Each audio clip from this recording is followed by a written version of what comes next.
Graça e paz, irmãos. Estamos falando sobre crescimento, maturidade espiritual. Falamos sobre crescer sendo transformados pela palavra, pela verdade. Falamos sobre crescer sendo transformados pelas tentações, usando elas como degraus, não como pedra de tropeço. E hoje vamos falar sobre sermos transformados através da provação. 2 Coríntios 4,17 diz assim: pois os nossos sofrimentos, leves e momentâneos, estão produzindo para nós uma glória eterna que pesa muito mais do que todos eles. Uma grande mulher de Deus, chamada Madame Guyon, ela disse: é o fogo do sofrimento que produz o ouro da santidade. Deus tem propósito por trás de cada problema.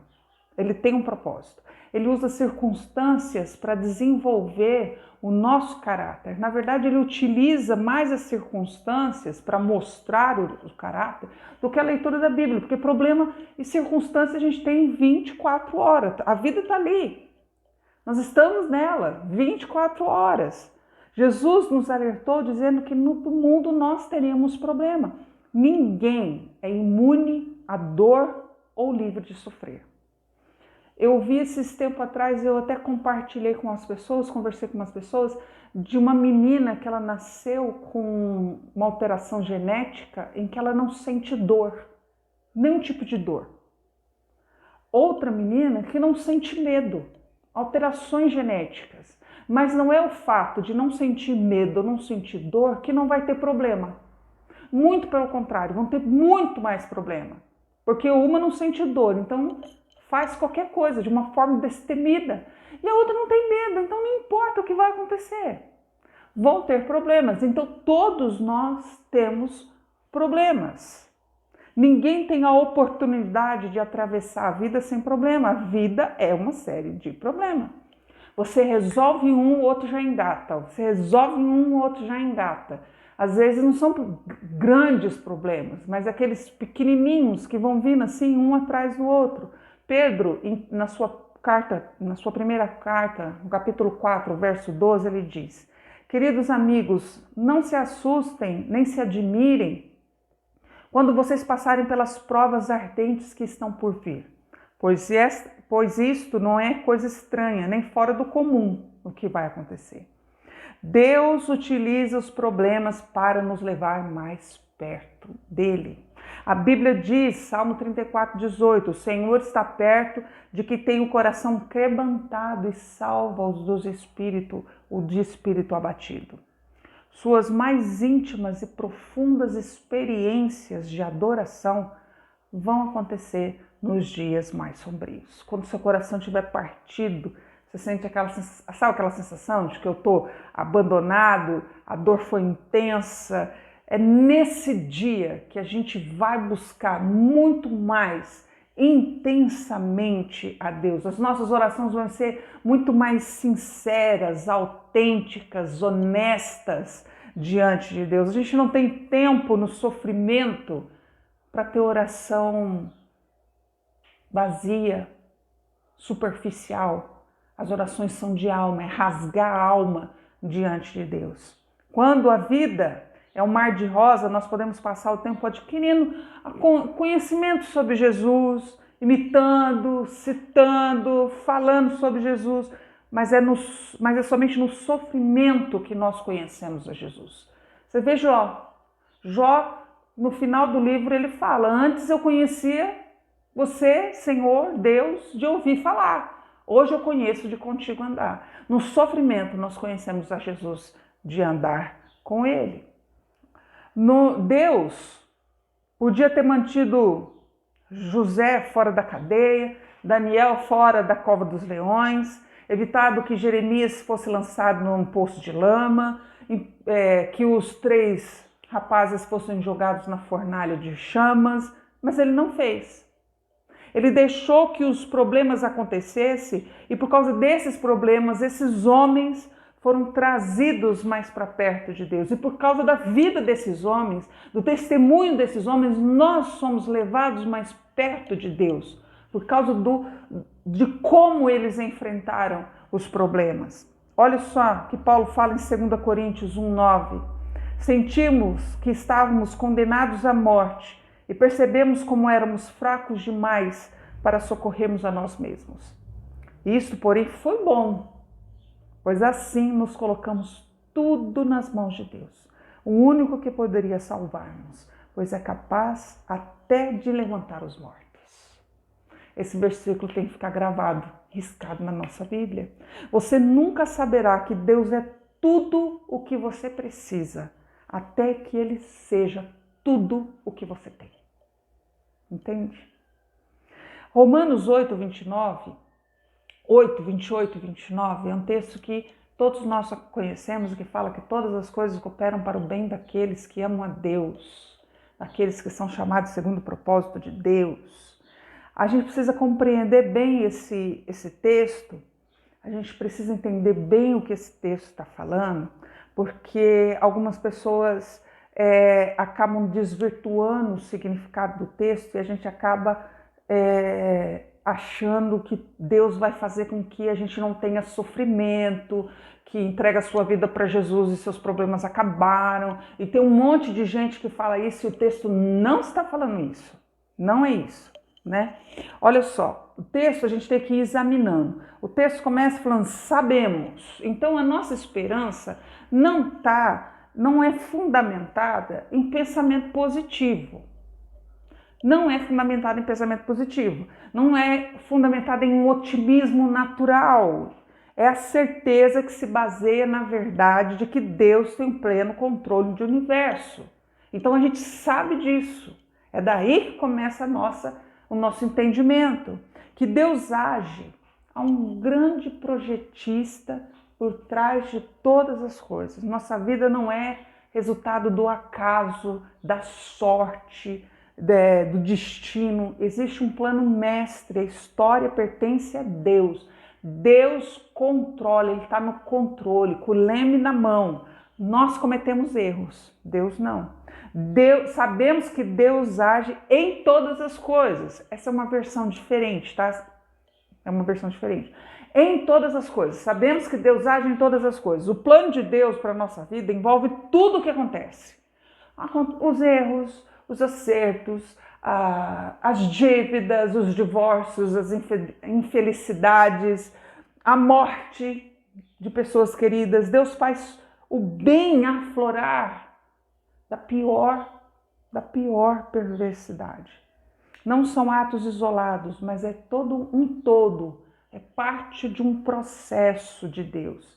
Para fazer um bolo, você vai lá e coloca ovos, farinha, manteiga, de repente chocolate, açúcar. Se você for comer tudo isso separado, tirando chocolate e açúcar, que é gostoso, não dá muito certo.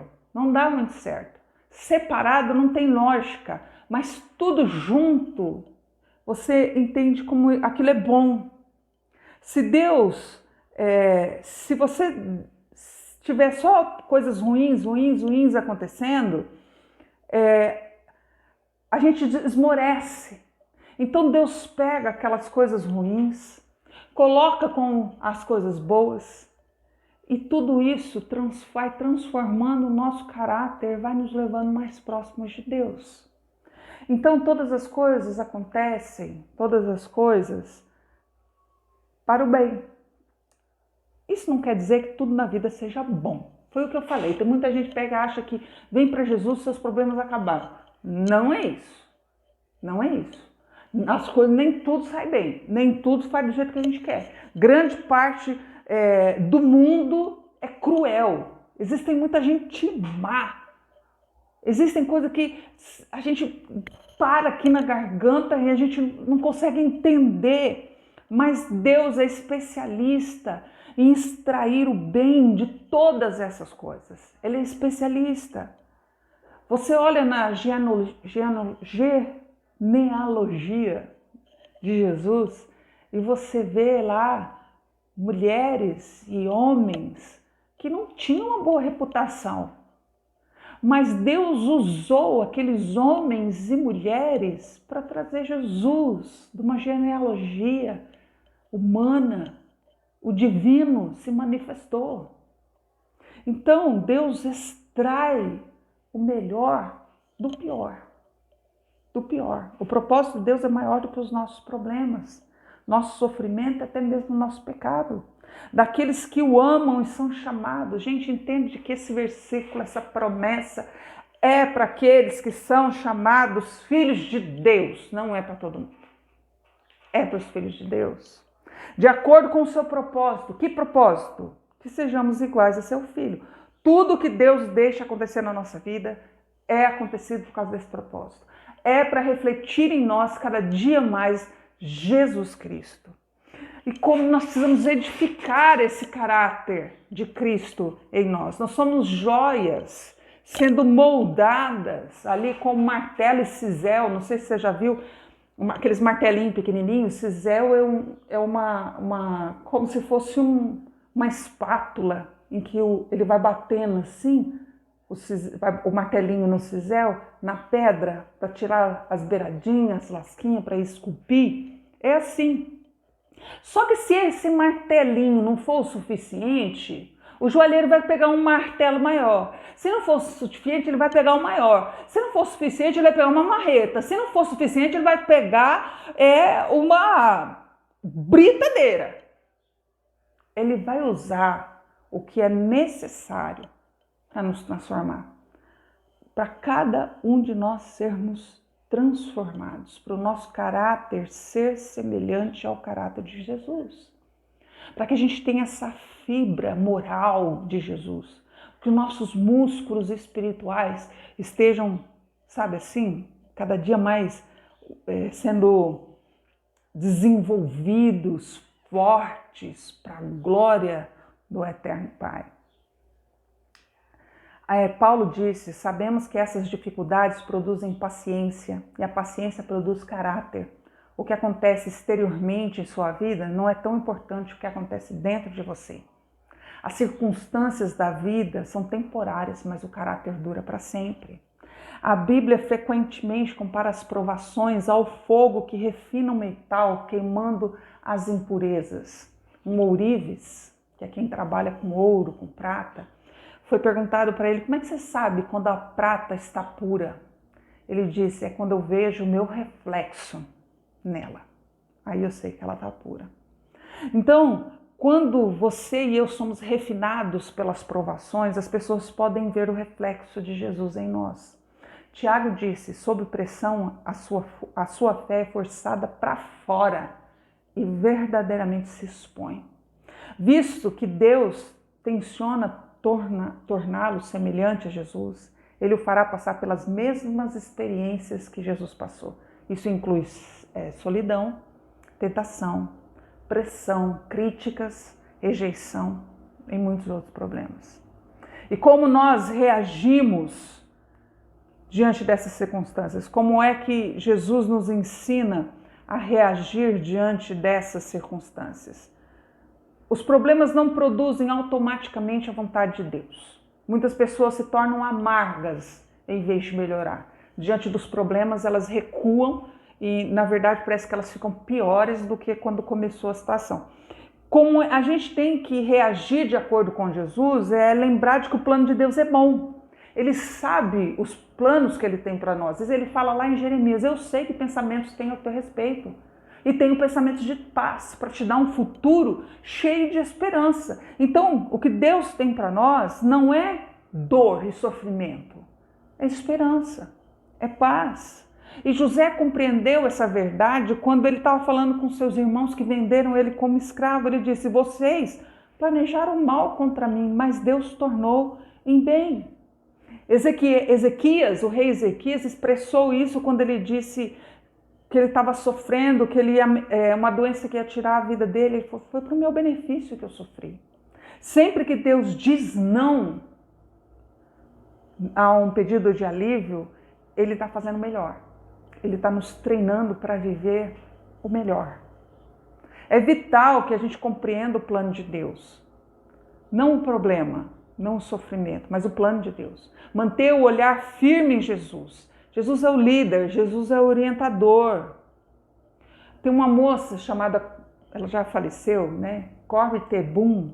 Ela sofreu num campo de concentração nazista e ela explicou o poder da concentração. Se você olhar para o mundo, você fica aflito. Se você olhar para si, você vai ficar deprimido. Agora, se você olhar para Cristo, vai ficar descansado. Gente, ela estava num campo de concentração. Entende o que ela falou? Se o seu foco, onde você colocar o seu foco, vai determinar seus sentimentos. Onde você colocar o seu foco, vai determinar seus sentimentos. O segredo da resistência é se lembrar que o sofrimento é temporário, a recompensa é eterna. Então, exulte, agradeça. A palavra nos diz que dá graças em todo tempo. Dê graças ao Senhor em todo tempo, que é essa a vontade de Deus para vocês em Cristo Jesus. Deus não está falando para a gente ser grato em todas as circunstâncias, por tudo que acontece. Mas Ele manda que em todo tempo a gente seja agradecido, porque Ele usa todas as coisas ao nosso redor. Ele usa todas as circunstâncias, tudo que acontece conosco, para um propósito. Não é para você agradecer pelo sofrimento. Não é para você agradecer pela dor, não é para você agradecer porque você está com uma doença. É para agradecer porque Deus é bom, porque nada foge do controle de Deus, porque Deus é eterno, porque Deus é misericordioso. Por isso nós agradecemos, por isso nós louvamos, por isso nós nos alegramos no Senhor, não no sofrimento, no Senhor. Porque não importa o que aconteça, a gente pode se alegrar no amor, na atenção, na sabedoria, no poder e na fidelidade de Deus. Sempre, em todo tempo. A gente não serve a um Deus distante, extramundo, lá fora, que mora na lua. A gente serve um Deus aqui, encarnado em Jesus Cristo, atuante na nossa vida através da ação do Espírito Santo. É esse Deus que a gente serve. A esse Deus que chora junto com a gente, que se alegra junto com a gente. É com esse Deus que a gente serve. E por isso não se recuse a desistir. Não desista, seja paciente, seja persistente. A Bíblia diz, entenda que os problemas, eles vêm para testar a fé e gerar em vocês perseverança. Mas deixem que esse processo continue até que a perseverança se desenvolva completamente e vai descobrir que nós nos tornamos homens e mulheres de caráter maduro, de integridade, sem nenhum ponto fraco. A construção do caráter é um processo lento. Sempre que tentamos a gente escapar, a gente acaba atrasando ali o processo. Então, vamos fazer menos orações vazias, vamos fazer menos orações rasas, superficiais. Vamos mergulhar numa intimidade com Deus quando nós estivermos passando pelas provações. Vamos nos alegrar, não pelo sofrimento, mas por Deus em nós, pelo Deus que age, poderoso, majestoso na nossa vida e através da nossa vida. Se você estiver passando por um problema nesse exato momento, enquanto você está vendo essa mensagem, não pergunta por que eu, mas pergunta o que o Senhor está me ensinando aqui. O que é que Deus está me ensinando aqui? Você precisa perseverar. Você pode contar conosco, com as nossas orações, porque o Deus encarnado está no meio de nós. O Espírito de Deus habita em nós. Jesus age através de nós. Então eu posso abençoar a sua vida como você abençoa a minha. Então você conta com a gente no seu sofrimento. Você conta com a gente na sua provação. Mas não desista, se alegre em Deus. Se alegre no Senhor, persevere. Porque a vontade de Deus, ela foi colocada em ação. Ela ainda não terminou.